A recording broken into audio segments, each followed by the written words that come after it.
Well, so let's talk about the transport phenomena.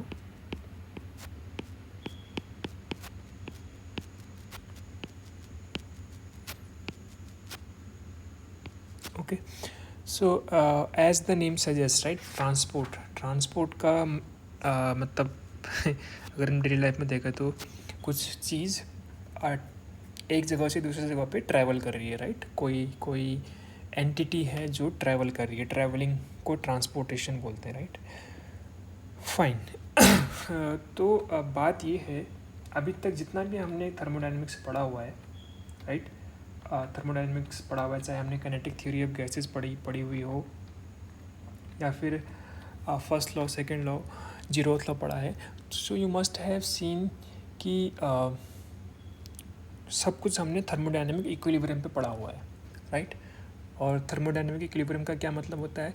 When the system is in the thermal equilibrium, mechanical equilibrium, right, and chemical equilibrium. ये तीन तरीके के जब equilibrium होते हैं उसको थर्मल इक्विलिब्रियम बोलते हैं. फाइन. तो नाउ व्हाट हैपन्स अगर मैं उस इक्विलिब्रियम को थोड़ा बहुत डिस्टर्ब करूं, राइट. सपोज फर्स्ट केस है, मान ले कोई गैस थी एक चैम्बर में, एक कंटेनर मान लो कोई गैस है. तो then I just try to heat only this part. यहाँ पर मैं हीट करता हूँ थोड़ा सा, for suppose 20 seconds, only this part. तो ऑफकोर्स यहाँ का जो पार्ट होगा वो थोड़ा बहुत टेम्परेचरली इसका हाई हो जाएगा. तो मैंने यहाँ पर कुछ डिस्टर्बेंस कर दिया है, राइट. मैंने कुछ यहाँ पर डिस्टर्बेंस कर दिया है, टेम्परेचर यहाँ का थोड़ा बहुत बढ़ जाएगा. तो यानी कि जो सिस्टम पहले इक्विलिब्रियम में था, suppose T equal to 700 kelvin, it's very high temperature by the way, okay, room temperature लेते हैं 300 केल्विन अप्रोक्स. तो मैंने इसको अब यहाँ से हीट किया यहाँ थोड़ा बहुत फॉर 20 सेकेंड्स और for small amount of time. तो व्हाट विल हैपन, ये थोड़े टाइम के लिए नॉन इक्विलिब्रियम कंडीशन बन गई, राइट. बिकॉज थर्मल इक्विलिब्रियम का क्या मतलब है कि हर एक पॉइंट पर इसका टेम्परेचर 300 केल्विन ही रहेगा. Okay. Gas at room temperature suppose 300 kelvin है, ओके. बट मैंने इसको जब यहाँ से हीट किया for some time, then the temperature will change now, okay. But the thing is that जिस टाइम तक कि सिस्टम इक्विलिब्रियम में नहीं था, that is called non equilibrium state. तो उस टाइम पे क्या हो रहा है, उस टाइम पे जो चीज़ हो रही है ना, that is called transport phenomena. तो जब transport phenomena are those phenomena, right, that restores the equilibrium. Okay. अगर एक बार मैंने इक्विलिब्रियम को डिस्टर्ब कर दिया, फिर डिस्टर्ब करने के बाद वापस जब सिस्टम इक्विलिब्रियम में आएगा after some time, okay, so whatever is happening between this time, non equilibrium to equilibrium time, that processes are called transport processes or transport phenomena. That phenomena is called transport phenomena. So अब मैं disturb mainly तीन तरीके से कर सकते हैं. या तो हम टेम्परेचर को डिस्टर्ब करें, या तो हम इसके टेम्परेचर को डिस्टर्ब करें. पहला ये तरीका हो सकता है, राइट. और apart from that we can change the velocity. I mean इसके जो लेयर्स हैं, लेयर्स की वेलोसिटी को चेंज कर सकते हैं. एक पुश दे सकते हैं पार्टिकल्स को. या फिर it's not about just particle, ना, सॉरी, गैस. हाँ, it can be liquid also, क्योंकि सिस्टम, थर्मोडाइनमिक सिस्टम लिक्विड भी हो सकता है. तो हम जो वाटर या फिर जो लिक्विड है, लिक्विड की लेयर्स को पुश कर सकते हैं, है ना. और तीसरा तरीका हो सकता है कि हम सिस्टम में कुछ एडिशनल अमाउंट ऑफ मटेरियल डाल दें. मान लें इसमें ऑक्सीजन गैस थी फॉर इनिशियली यहाँ पर ऑक्सीजन गैस का अमाउंट था suppose 10 gram oxygen gas inside this container. But if I increase the number of gas, right, number of gas means amount of gas, so then again its equilibrium will disturb up for some time, because अगर number of gas बढ़ गए तो number density change होगी, number density change होगी तो pressure change होगा, pressure change होगा तो इसका मतलब इक्विलिब्रियम कंडीशन अनइक्विलिब्रियम कंडीशन में चले जाएगी. तो after some time it will again come to the equilibrium. Okay, so 3 तरीके हैं हमारे पास चीज़ों को डिस्टर्ब करने के लिए, इक्विलिब्रियम को डिस्टर्ब करने के लिए. Hence we have 3 processes for each disturbance. तो वो 3 प्रोसेसेस को हमें पढ़ना है. But right now we will only discuss viscosity. And viscosity is the process. Okay, first let me write what is the transport phenomena. Maybe that is the initial thing we should write. Okay.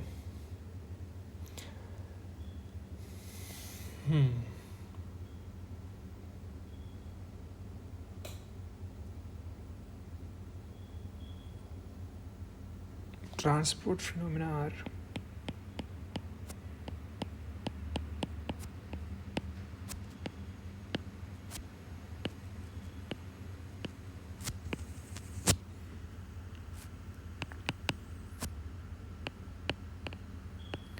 are the phenomena that restores the thermodynamic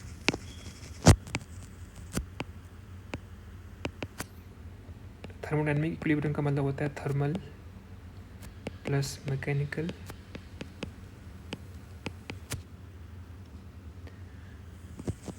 plus chemical.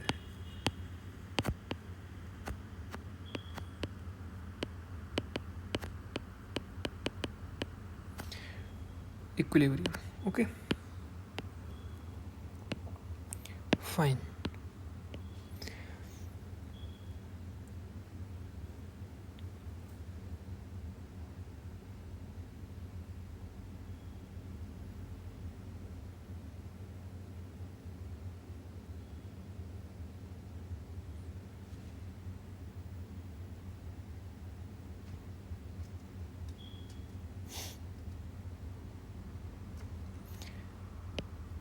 Then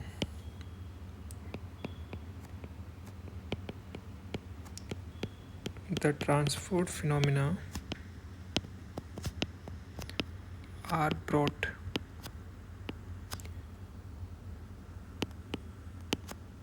about by thermal agitation.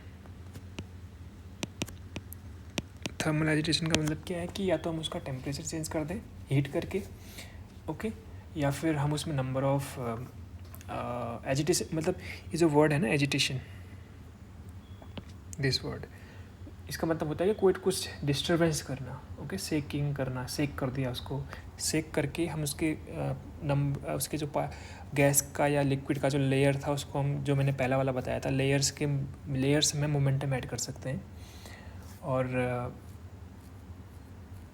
या तो agitation का मतलब होता है disturbance करना, और thermal का मतलब थर्मोडायनेमिक्स से रिलेटेड, टेम्परेचर से रिलेटेड.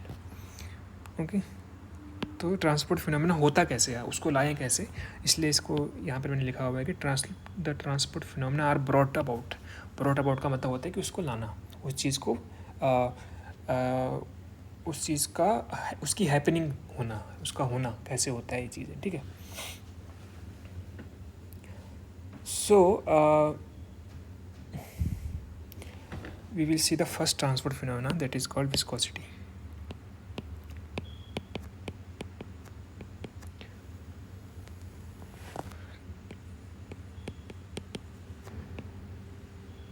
Okay, fine.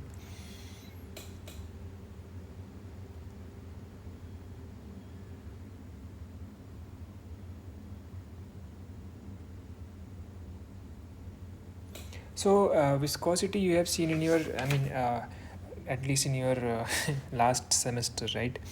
तो हमने वहाँ पे क्या देखा था कि if 2 layers of a fluid are in relative motion, right? तो हमने ऐसे देखा था कि मान लो हमारे पास 2 layers हैं फ्लूइड, जब हमने पढ़ा था तो and these 2 layers of the liquid are moving with different velocity, so that is called, there is a relative velocity between them. तो उस केस में क्या होता है कि there is a retarding force between them, right, there is a retarding force between them, and वो tangential force होता है लाइक दिस. अगर ये suppose this is moving with velocity v1 and this is moving with velocity v2, and suppose the v1 is greater than v2, right, the ऊपर वाला जो layer है that is moving faster. So what will happen, there will be, I mean they are too close. मैं यहाँ पे distance यहाँ पे इसका बड़ा जस्ट फॉर एक्सप्लेनेशन बना रहा हूँ, but they are too close कि ये ऑलमोस्ट यहाँ पे कांटेक्ट में है. तो क्या होगा कि they will try to come in the equilibrium. अगर ये तेज़ चल रहा है और ये हल्का चल रहा है, स्पीड में इसकी स्लो है, तो it will try that the force will be in the reverse direction between them, such that इसकी वेलोसिटी कम हो और इसकी वेलोसिटी बढ़ जाए. Okay, force for this is in this direction and force for this is in this direction. It was like this, right? So if two layers of a fluid are in relative motion, we will have an internal force of the friction, and वो tangential to the surface लगता है in the surface in the contact. So वहाँ से ये viscous force आया था, हमने पढ़ा हुआ था, right? और हमने पढ़ा था कि अगर ये स्ट्रीमलाइन मोशन है, टर्बुलेंट मोशन नहीं है. So experimentally we have seen that कि ये जो विस्कस फोर्स होता था, force of viscous, so it was proportional to the area of contact. अगर तुझे याद हो, एरिया ऑफ कॉन्टैक्ट, राइट, और it was proportional to the velocity gradient, right, dv/dz, कि अगर एक लेयर से दूसरी लेयर में जाने पे वेलोसिटी चेंज हो रही थी, तो उस पर डिपेंड कर रहा था.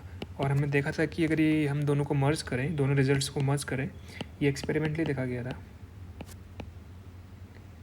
Right, experimentally.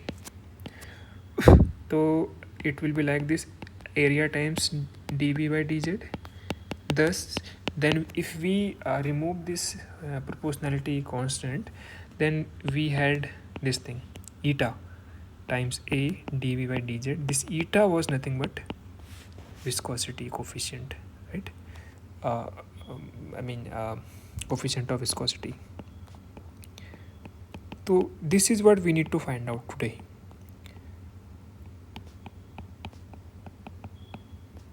This is what we need to find out today. तो एटलीस्ट यू कैन सी कि हमने लास्ट सेमेस्टर में इसका यूज किया था, इस सेमेस्टर में इसको हम निकाल रहे हैं. सो एक तरीके से तरक्की कर रहे हैं हम लोग, right. Fine.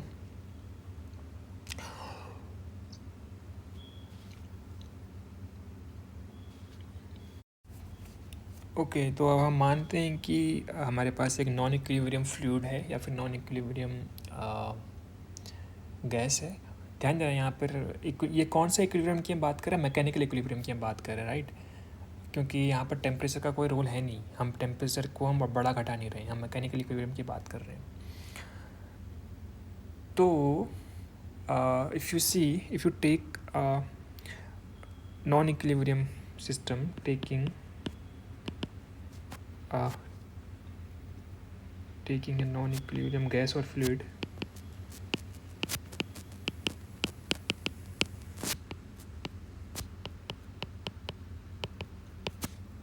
then different layers of it will have different velocities. Okay,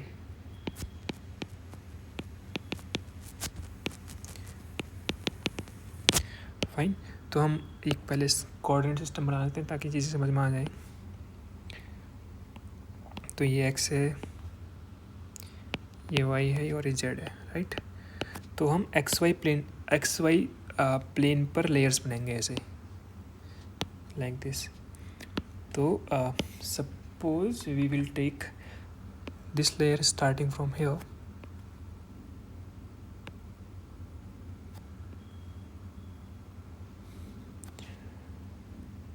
let's call it EF layer, जो बुक में दिया हुआ है, EF लेयर. इसके जस्ट नीचे वाली लेयर को हम देखें, अगर डायग्राम ऐसे बनाना अगर आए तो एग्जाम में,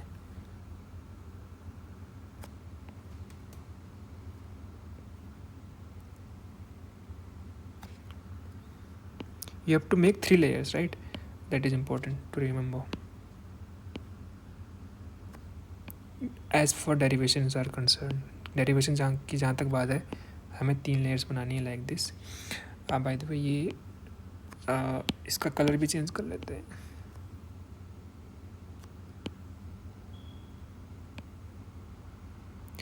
And this one is in the book they have given the name CD layer.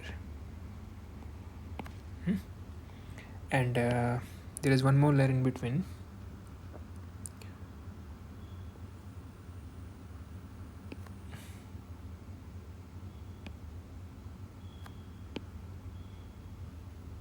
That is AB layer. तो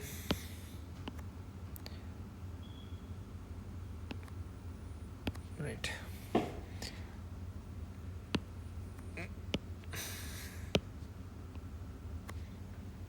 this way.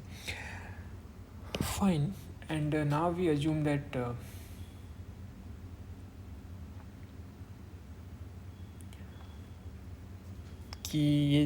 since the layers are too close and we are assuming the distance between the layers is the mean free path. mean free path क्यों ले रहे हैं? ताकि जब इनके suppose इस layer में जो भी गैस पार्टिकल्स हैं, वो गैस पार्टिकल्स जब यहाँ इस लेयर से इस लेयर पर आए, so they will suffer no collision, right. इन दोनों के बीच में I mean when they jump from this layer to this layer or this layer to this layer or vice versa, तो they should not suffer any collision, right. उनका पहला collision इस layer से होना चाहिए. So that is what the meaning of lambda. lambda का मतलब क्या है कि lambda distance में कोई collision नहीं होगा. तो this is why we have taken this lambda. Okay. So now we have, जैसे हमने देखा था कि विस्कस फोर्स में देखा था कि इन दोनों के बीच में मोमेंटम ट्रांसफ़र होगा. I mean there will be some retarding force between them and that is happening due to the transfer of momentum. Okay, so let me write that part also. So different velocities हैं तो there will be relative motion, है ना. relative motion का क्या मतलब है कि एक पहली लेयर और दूसरी लेयर के बीच की वेलोसिटी में डिफरेंस है. अगर दोनों एक ही वेलोसिटी से चल रहे हैं तो relative motion is 0. So in such case the layer with high speed, in layers में से जो भी लेयर सबसे जो ज़्यादा स्पीड की होगी with higher speed will impart, it will transfer a momentum to the layer with lower momentum with lower layers, lower velocity layer, lower momentum layer और lower speed.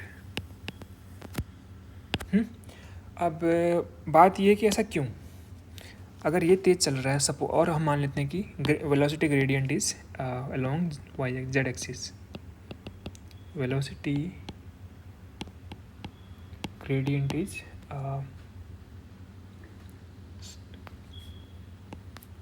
D V small V by D Z. Okay, तो इसका meaning क्या है कि जैसे जैसे हम ऊपर को जाएंगे velocity will increase. Okay, velocity will increase. Suppose यहाँ पर वेलोसिटी 0 है एकदम जेड इक्वल टू 0 पर, और as we go increase and it is positive, हाँ इट इज़ पॉजिटिव. तो जैसे जैसे rate, this is rate of change of velocity along Z axis, so it will increase. तो बात ये है कि अब अगर ये वेलोसिटी ग्रेडियंट ऊपर को है तो इसकी the first layer will have highest velocity and this will have the velocity lower than this and this will have the lowest velocity in these layers. इसकी velocity higher है, इसकी velocity mid में है, इसकी velocity सबसे कम है. तो ये इसको momentum transfer क्यों करेगा? Because system wants to come into equilibrium, क्योंकि इक्विलिब्रियम में आना है हमें। और इक्विलिब्रियम में क्यों आना है? That is the nature, every system wants to come into equilibrium. इसका तो अब जब हम when you will study entropy ना, तो एंट्रोपी जब हम पढ़ेंगे तो तब वहाँ पे हमें समझ में आएगा कि हर एक सिस्टम इक्विलिब्रियम में क्यों आना चाहता है। But right now just take it as a law of nature कि हर सिस्टम इक्विलिब्रियम में आना चाहता है। तो यहाँ का जो पहला लेयर है, it will transfer the momentum into this, so that इसका मोमेंटम कम हो जाए और इसका मोमेंटम बढ़ जाए।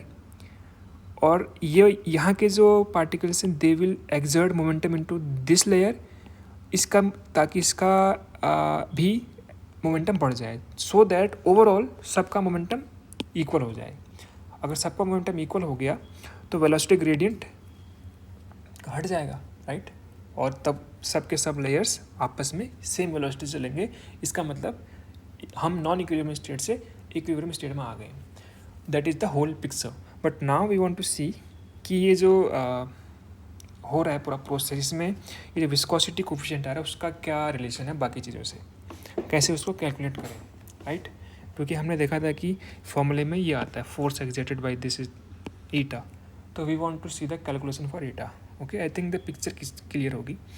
और ये मोमेंटम कैसे ट्रांसफर होता है? The particles will come from here to here, because momentum किसके पास होता है? जो द गैस पार्टिकल और the liquid will have, the liquid particle will jump from here to there to here, okay, ताकि उनका जो मोमेंटम है वो ट्रांसफर हो। और momentum transfer, change in the rate of change of momentum is nothing but the force. This is why this force occur, right, this is why this viscous force occur. But अब calculation करनी है, that calculation we can do it very quickly. But you should know कि ये चीज़ चल क्या रही है, physics you should know, rather apart from that all is maths. Fine, तो हमने माना कि velocity gradient D V by D Z है, और मानते हैं कि ये जो बीच वाले लेयर है उसकी वेलोसिटी है suppose you not. Okay okay, let the velocity of AB layer is u naught, then the velocity of EF layer will be what? U naught plus lambda times dV by dz. Do you know how that is coming? क्योंकि पर distance अगर velocity D V by D Z से बढ़ रही है तो इतने distance में कितनी बढ़ जाएगी? लैम्डा टाइम्स इतना, है ना। दिस इज़ काइंड ऑफ पर डिस्टेंस कितना वेलोसिटी बढ़ रही है, एक पर यूनिट इतनी बढ़ रही है, तो लैम्डा टाइम में, लैम्डा डिस्टेंस में इतनी बढ़ जाएगी। तो पहले इतनी थी, यहाँ पर इतनी थी, और यहाँ से यहाँ जाने में इतनी बढ़ जाएगी। अगर यहाँ पर इतनी है और नीचे जाने में घटेगी, क्योंकि नीचे को घटेगा ना ग्रेडियंट, तो इसीलिए then the velocity of CD layer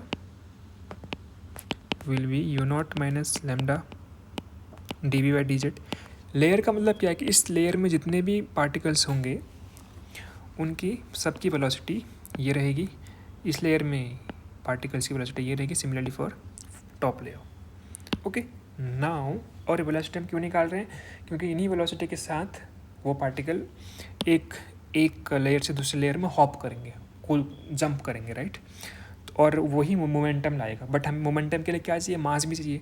तो इसीलिए डेरिवेशन में अब हमें देखना पड़ेगा कि मास कहाँ से लाएं, ठीक है। तो देख रहे हैं कि डेरिवेशन कैसे कैसे प्रोसीड कर रहा है। Fine, so now we are assuming कि if n small n be the number of gas molecule or fluid molecules per unit volume, ठीक है। देन अप्रॉक्सीमेटली, ये ध्यान देना, यहाँ अप्रॉक्सीमेटली लिखना बहुत ज़रूरी है। Approximately 1/3 molecules per unit volume, because ये इतने मॉलिक्यूल्स पर यूनिट, एक यूनिट वॉल्यूम में n मॉलिक्यूल्स हैं, तो एक इसका third part, that number of molecules will move along each of the direction XYZ. क्यों? क्योंकि मोशन इज रैंडम, तो तीनों के तीनों डायरेक्शन में जो मोशन होना चाहिए वो अप्रॉक्सीमेटली इक्वल होना चाहिए. I mean probability of particles going along X, along Y, along Z should be equal. But ये प्रैक्टिकली थर्मल इक्विलिब्रियम में होना चाहिए था. बट हमारे पास हमने देखा कि we are not in the equilibrium right now, we are in the non equilibrium condition. That is why I have written this approximately इतने पार्टिकल्स जाएंगे. इतने पार्टिकल्स वास्तव में कब जाते हैं? जब इक्विलिब्रियम होता, बट यहाँ पर इक्विलिब्रियम नहीं है. Okay, in the X Y Z direction.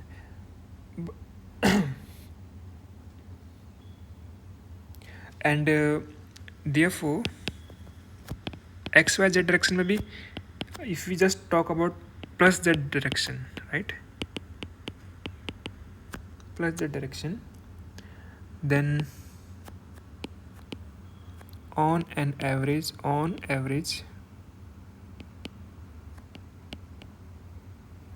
1/6 n particle. Therefore in plus z direction, then on the average 1/6 n particle will move.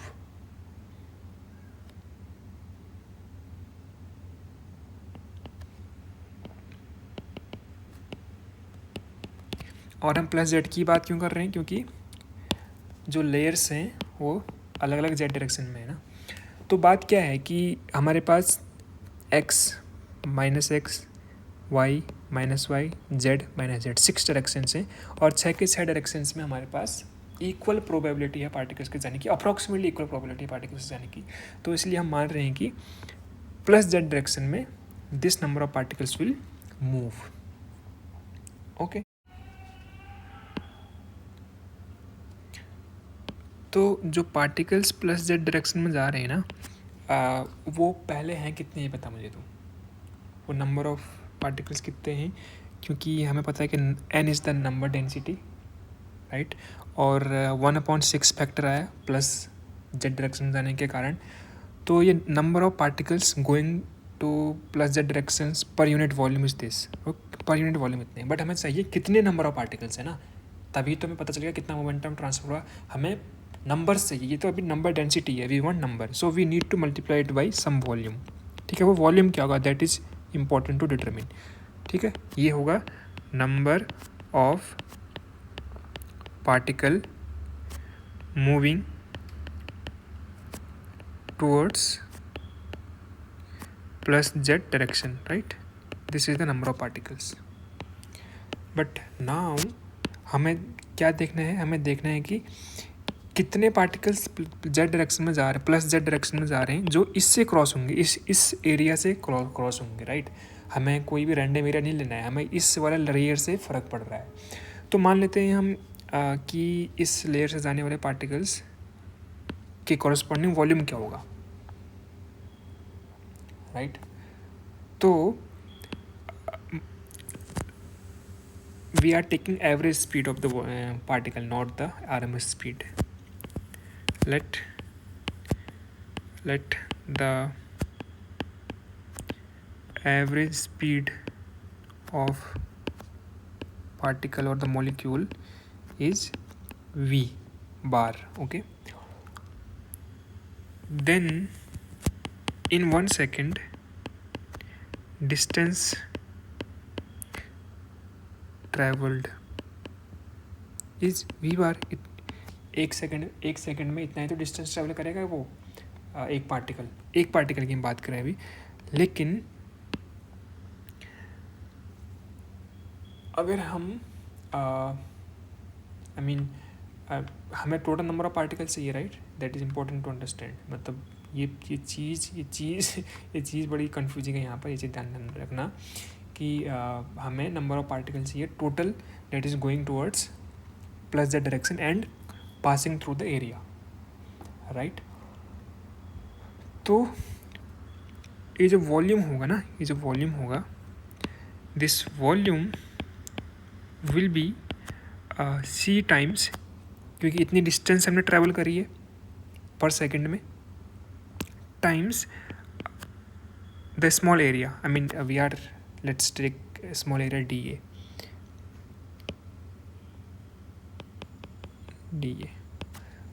क्योंकि हमें पर एरिया देखना है, वो हम बाद में देखेंगे कि ये डी ए क्यों लिया हमने जब फाइनली फॉर्मूला आएगा, but right now this is the volume. Okay, so using this equation star, number of particles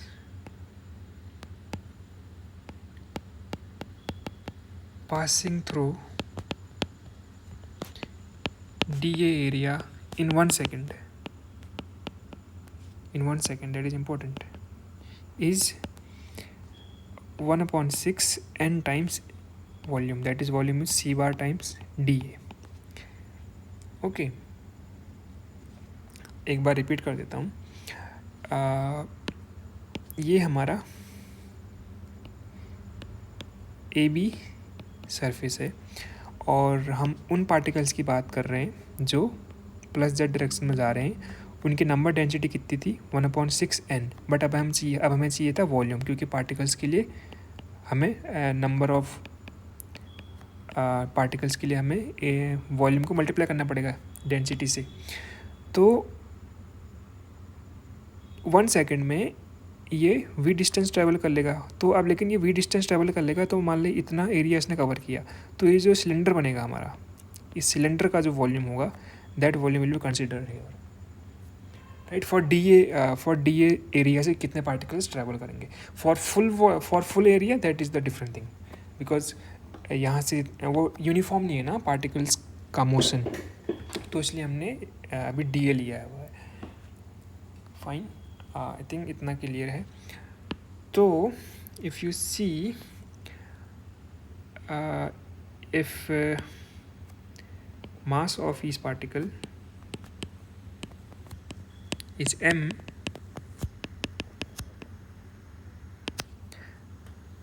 total mass क्या हो जाएगा? इतने टोटल नंबर ऑफ पार्टिकल्स हैं, तो टोटल मास हो जाएगा m times this thing. So it will become n m into n c bar D A by 6. Okay, dA by 6. This is the total number of particles.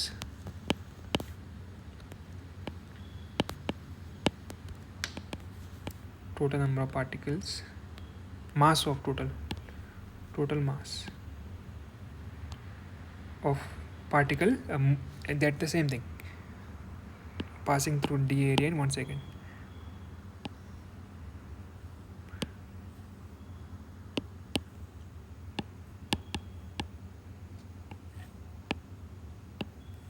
Okay,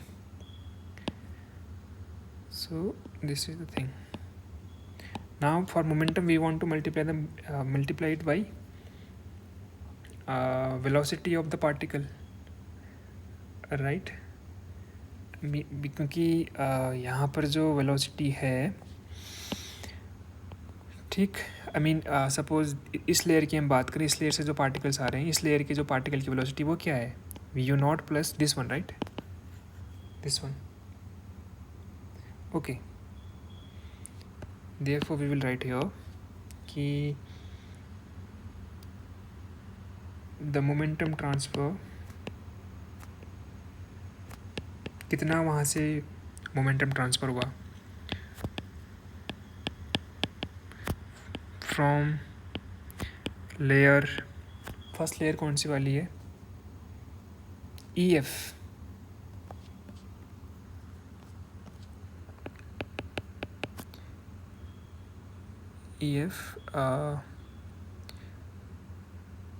through area DA पर second. इन 1 second को मैं पर second बोल रहा हूँ.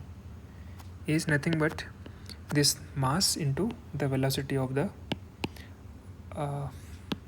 particle on that layer. It is nothing but क्या लिखा हमने वेलोसिटी को?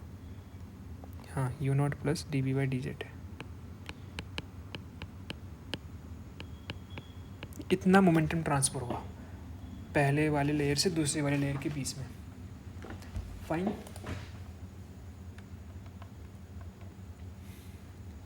Similarly you can C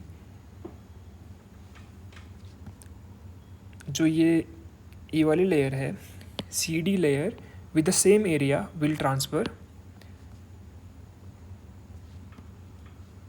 momentum, but the velocity will be different. Okay, velocity is with negative sign now and the number of particles will be same from layer EF की जगह पे CD, right, CD layer, this will become this, hence net momentum transfer, or rather net positive momentum transfer,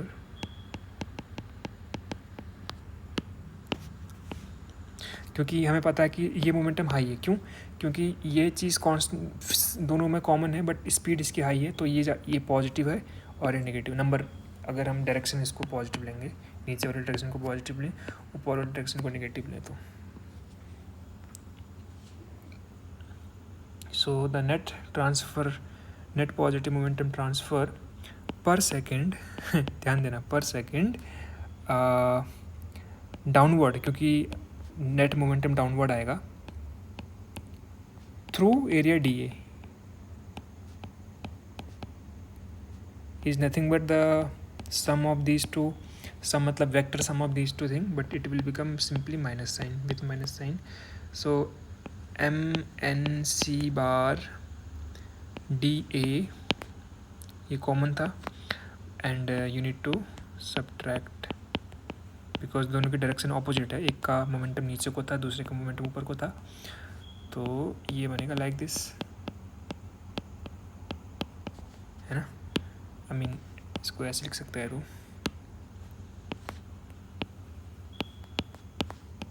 है ना।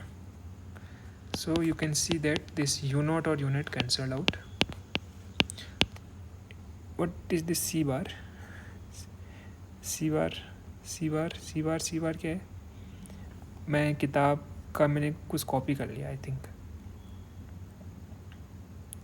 हाँ मतलब ये we बार और सी बार यहाँ पे मिक्स हो गया, सॉरी।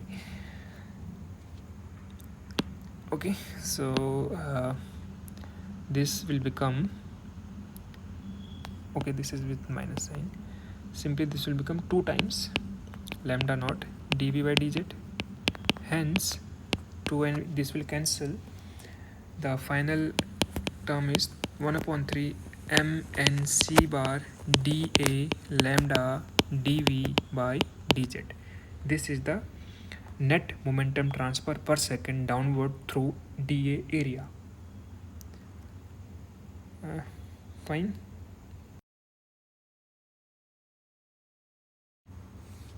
और इसका मतलब क्या है?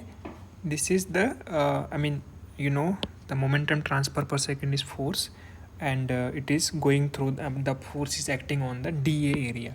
It means that force, right?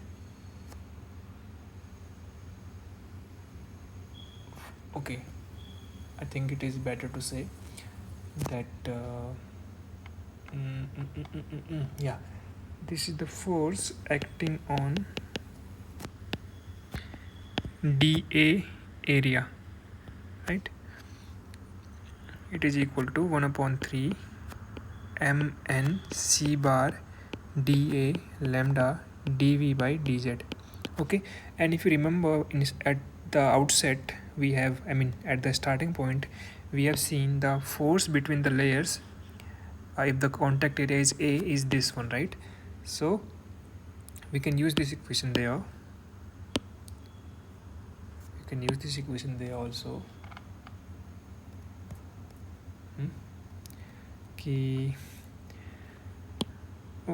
We know that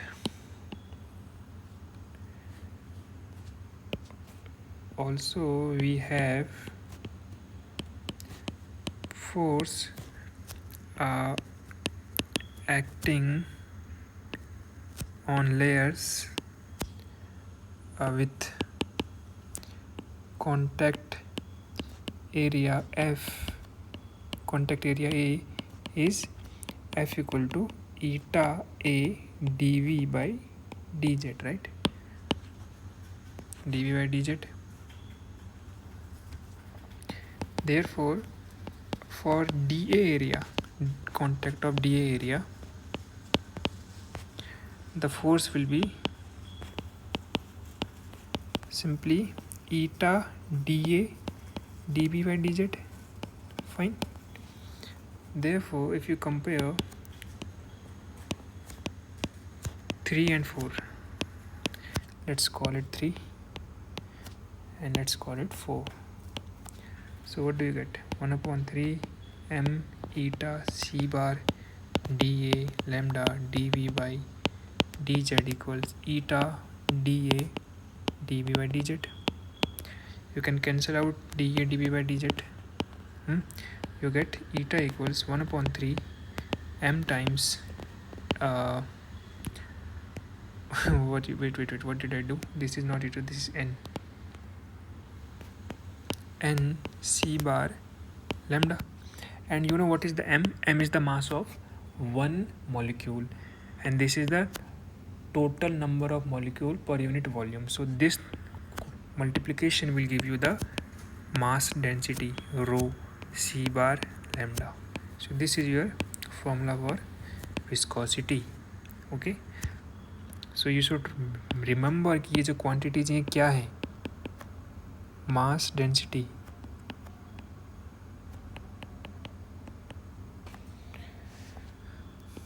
average velocity,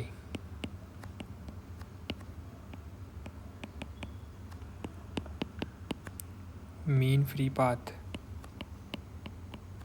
ठीक है, this is the final answer that we are after.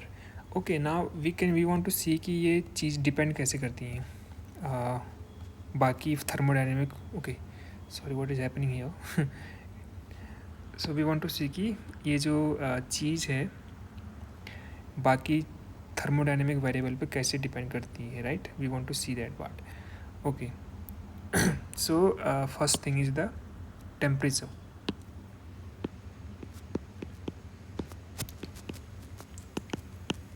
If you see this formula, right, so this is depending on the mean free path and this thing, average speed. And you know the speed of average speed is like under root kt by m with some constant factor 2.5.